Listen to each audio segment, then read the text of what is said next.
Hello everyone. Today we are going to see about piers and abutments. It's a part 2. Okay. This is a presentation on bridge engineering presenting by I am V. Sai Krishna from Department of Civil Engineering. Okay. It comes under Unit 5.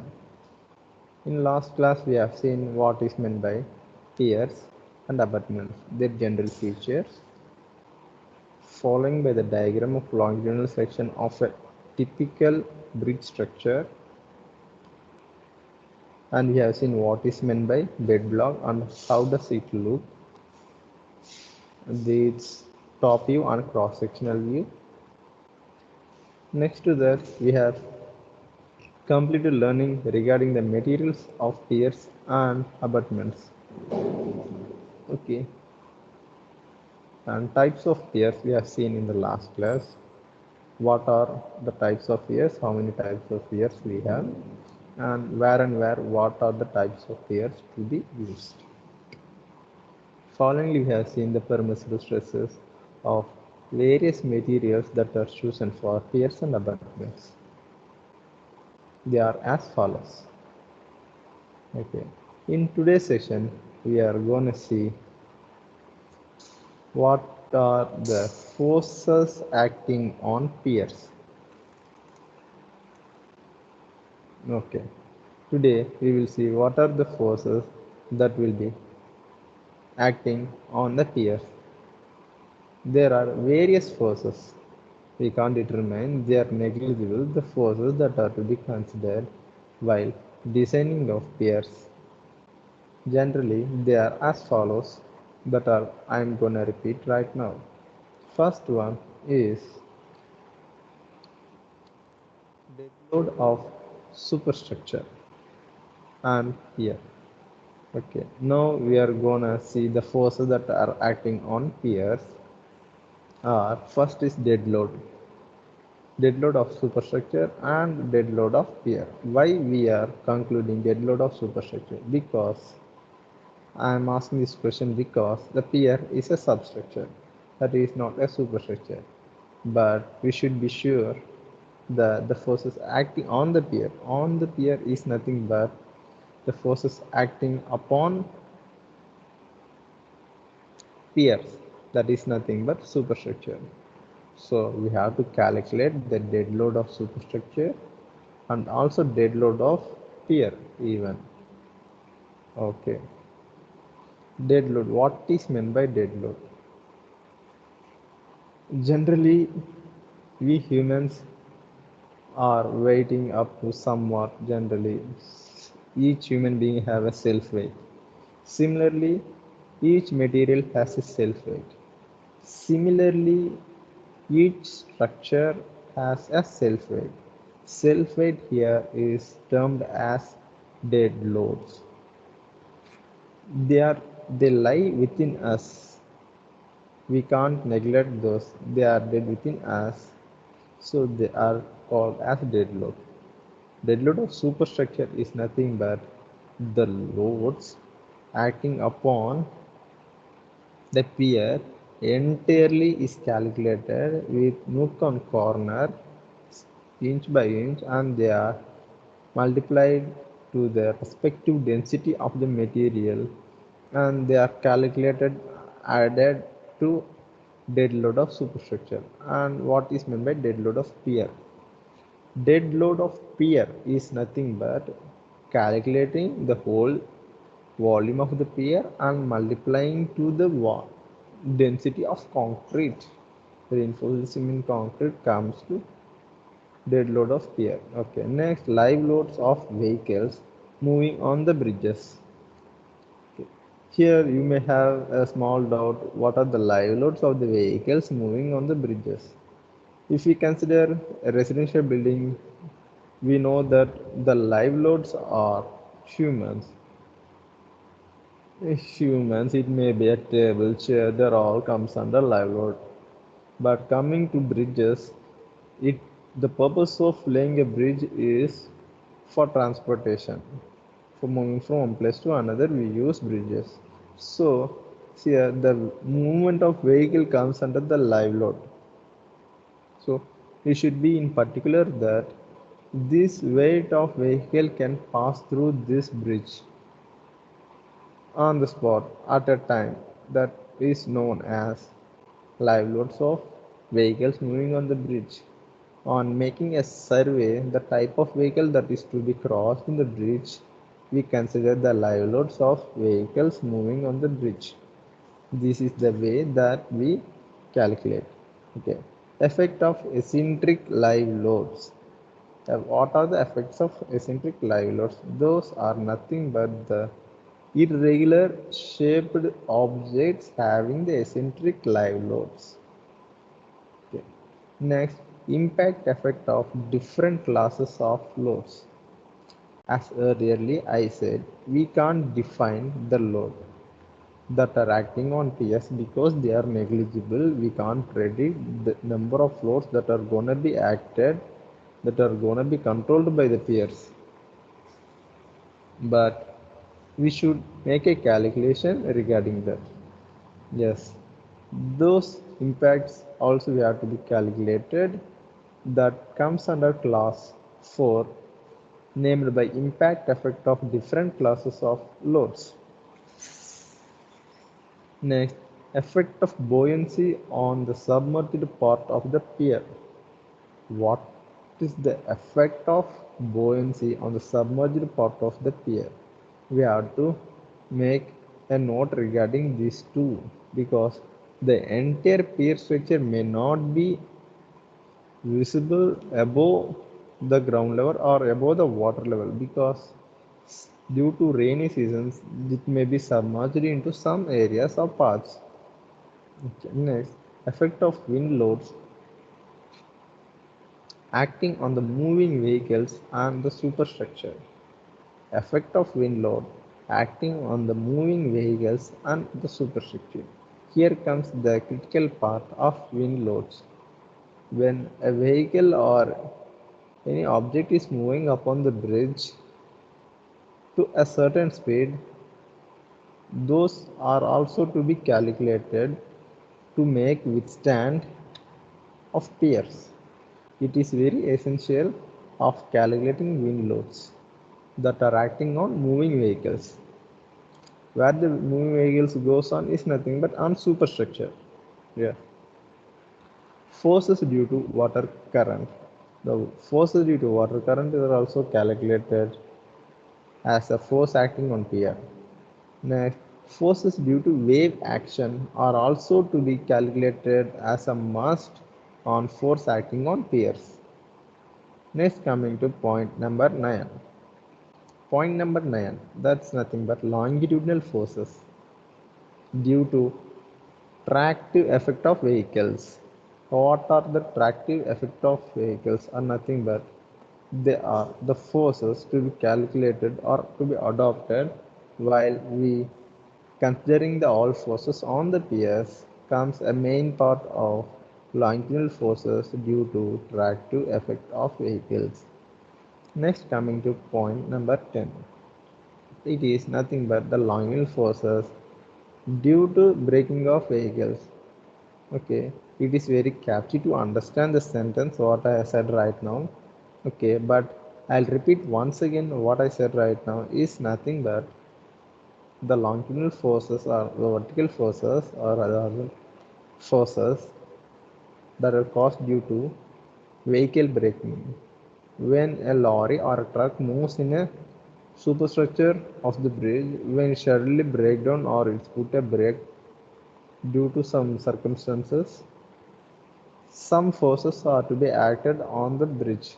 Bridge is nothing but pier, superstructure, pier and substructure that are also to be calculated. Next, longitudinal forces due to resistance in bearings. All the forces are directly going from bearings to piers. So here it is essential to calculate the resistance in bearings. The forces are acting upon it on it. Okay, in as the point number 12, effect of earthquake forces. Here comes very essential loading, the forces that are to be calculated, that are to be kept in mind before designing a bridge is effect of earthquake forces. We have to design every bridge or dam with respect to earthquake forces depending upon the region we are going to be built, and all the checklists have to be completed before designing these huge structures. Okay, earthquake is must to be known. Okay, next, forces due to collision for piers in navigable rivers. Fine. It's very catchy to understand the point number 13. They are saying nothing but when we build a bridge in a flowing river to it, they should also calculate the forces that are coming from the waves of river water. Okay. The stability analysis for the piers is generally made by considering some of the critical forces which will have significant effect on the stresses developed in the piers. Yes. Okay. Next, design of pier. Okay. Now we have seen what are the forces that are acting on piers. Now we are going to design pier. Okay, let's see what are the steps and what are the consideration, what are all we should design in the concept of design of pier. The silent dimensions of pier like height, pier width, and batter are determined as follows in designing of pier. Okay, first one is height. Height of a pier to be designed. Okay, first let us see what are the considerations they have given. The top level of the pier is fixed 1 to 1.5 meter above the high flood level, depending upon the depth of water on the upstream side. Sufficient gap between the high flood level and top of the pier is essential to protect the bearings from flooding. They are saying the pier should be 1 to 1.5 meter high from the flood level to the respective upstream side.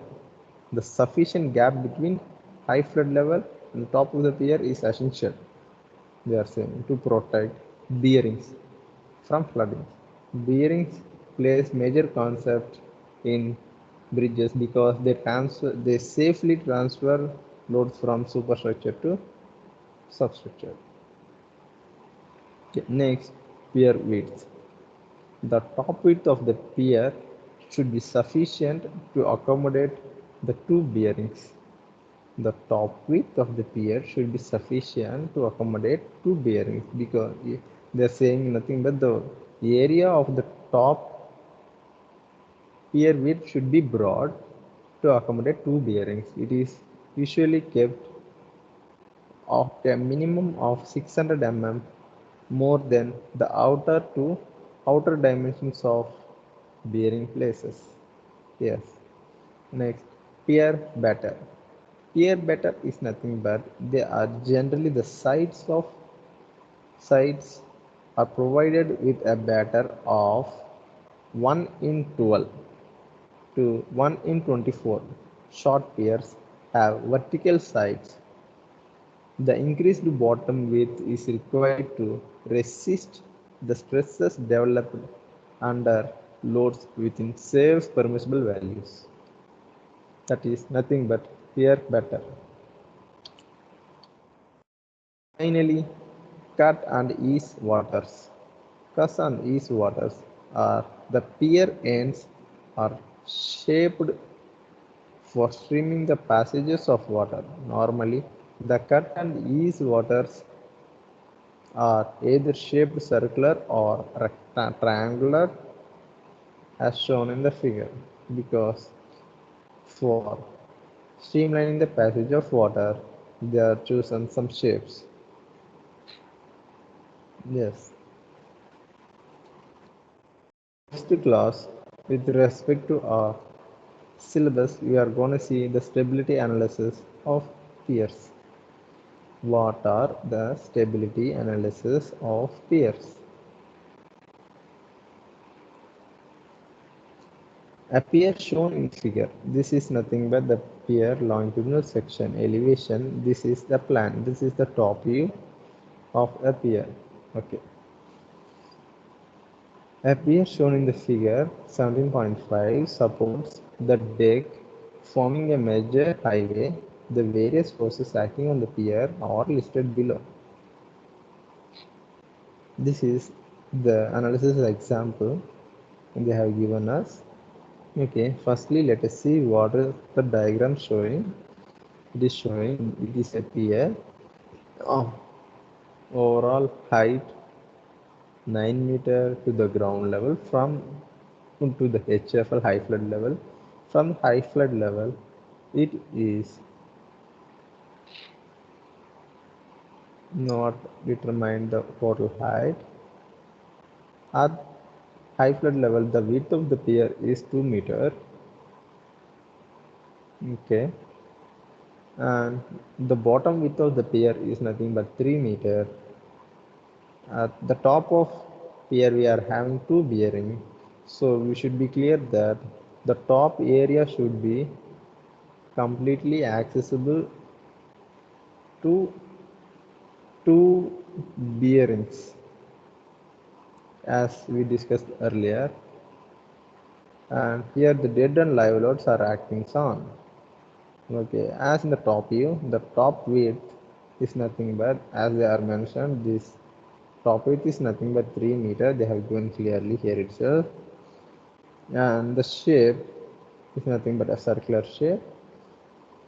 Excluding the circular shape, the top width length is nothing but 8.5 meter. Okay, this is a strong one and a narrow one. Forces acting on pier as given are the lead loads from each span is 2000 kilonewton. Reactions due to live load on one span is nothing but 1000 kilonewton. Braking forces are 140 kilonewton. And they have given wind pressure on pier is nothing but 2.4 kilonewton meter square. Material of pier is nothing but it is of cement concrete mix 1:3:6 is nothing but M10. Density of concrete is nothing but 24, as we know all know. For civil engineer, the density of concrete always is 24 kilonewton per meter square. Okay, they are asking us to calculate the stress developed at the base of the pier due to the following cases. They are asking number 1, dead load and self weight of pier. Number 2, effect of buoyancy. Number 3, due to eccentricity of live load, and due to longitudinal braking forces, due to wind pressure. Yeah, they are asking due to this, they are asking us to calculate stress developed at the base of the pier. Okay. Estimate the maximum and minimum stresses developed at the base of the pier due to the critical combinations of various loads. Okay, fine. Let's design with the respective considerations of the data. Okay. First part, we should calculate the stress due to dead loads and self-weight of pier. The dead load from superstructure is nothing but they are calculating directly from the given data. 2 into 2000, that's nothing but 4000 kilonewton. The self weight of pier is nothing but the volume into density of concrete is nothing but 8.5 into 0.5 of 2 plus 3 into 10 into 24. That's nothing but 5100 kilonewton.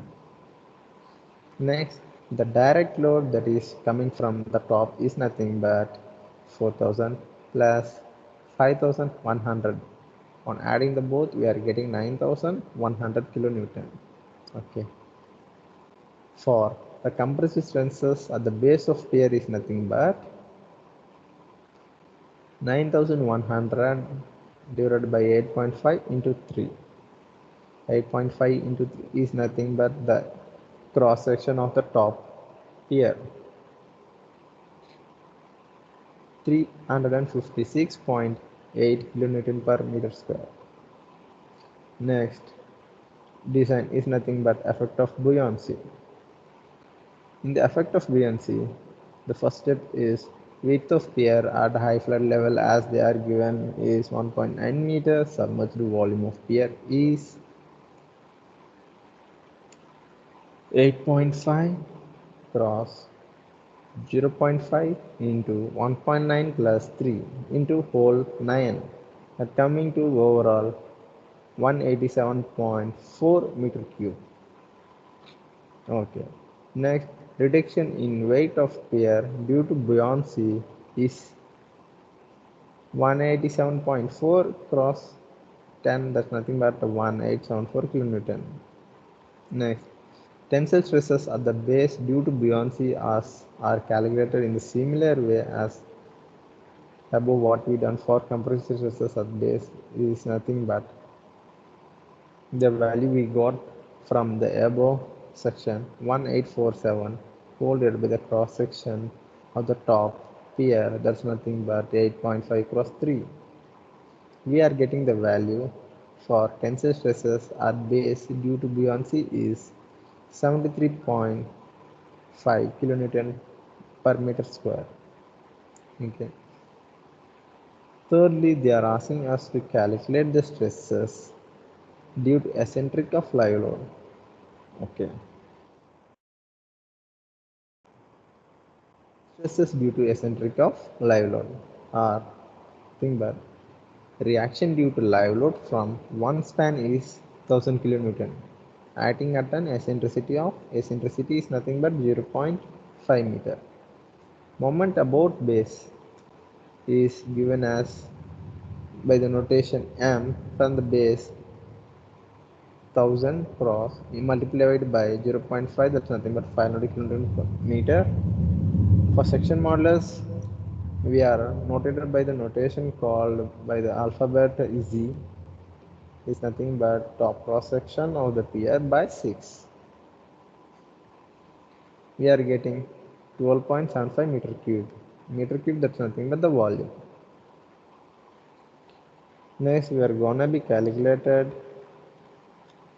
the stresses developed at base of pier due to the eccentricity of the live load. Basically, it's 1000 divided by 8.5 into 3 plus or minus 500 divided by 12.75. We are getting 39.2 plus or minus 39.2, same maximum. Okay, sigma max is nothing but 78.4 km per meter square and minimum is 0. Okay. Fourthly, they are asking us to calculate the stresses due to longitudinal braking forces. Braking forces at bearing level is 140 kilonewton. Moment base about of pier is nothing but into 10. We are getting moment as 1400 kilonewton. Okay, we have calculated the moment. Now the stresses at base is nothing but plus or minus moment divided by Z is nothing but 1400 divided by 12.75. We are getting 109.8 kilonewton per meter square. Finally, they are asking us to calculate stresses due to wind pressure. As I said, wind pressure calculation is much important in the designing of bridges. Okay, let's see how they are proceeding. That total wind pressure on pier is area into wind density. The area is nothing but 2 plus 3 by 2 whole into 10, and the wind density is nothing but 2.4. Okay, now let's assume the wind to act on the mid height of the pier.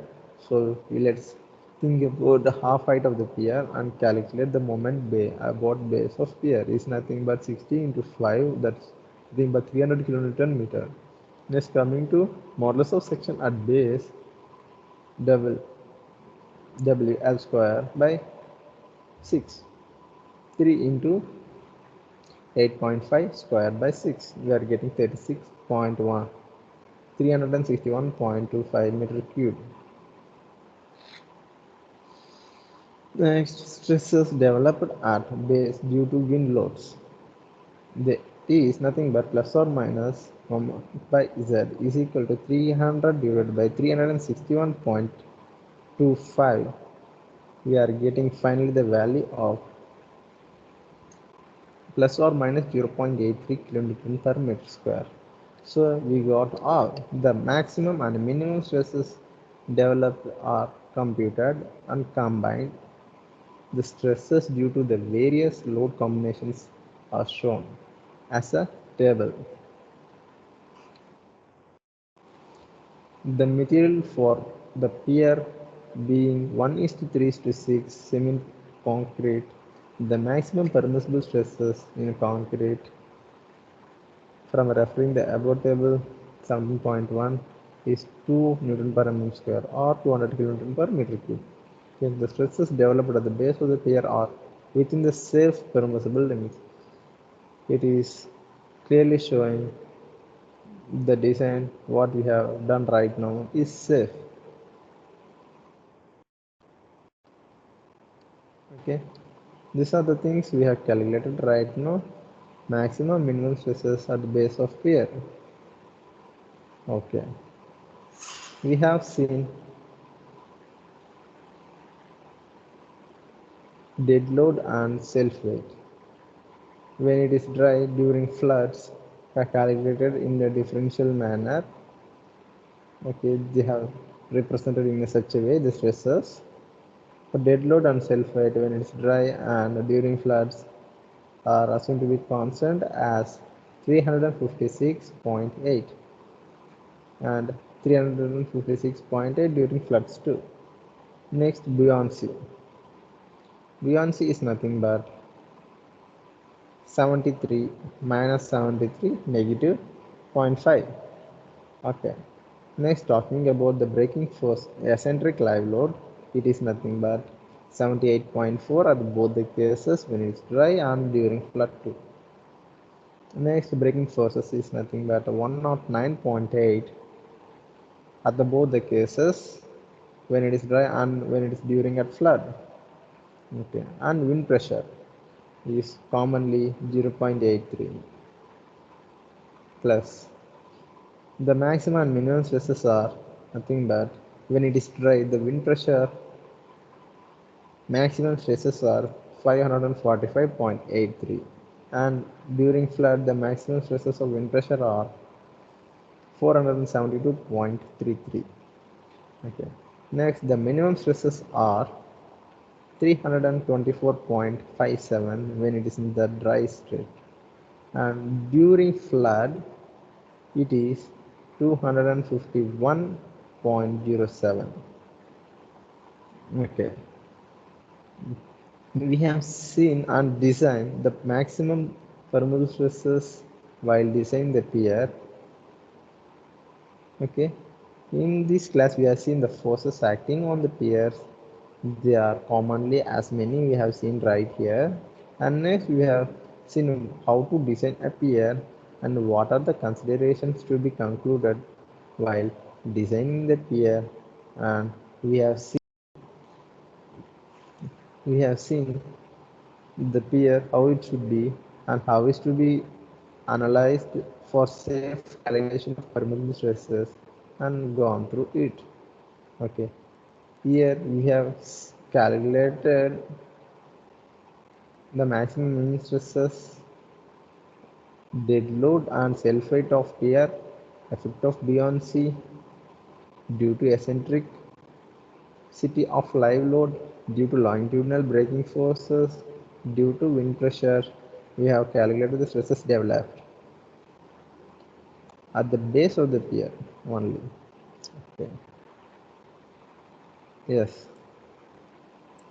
If you have any queries, please let me know. Thanks for watching. from DBS Talks. Thank you.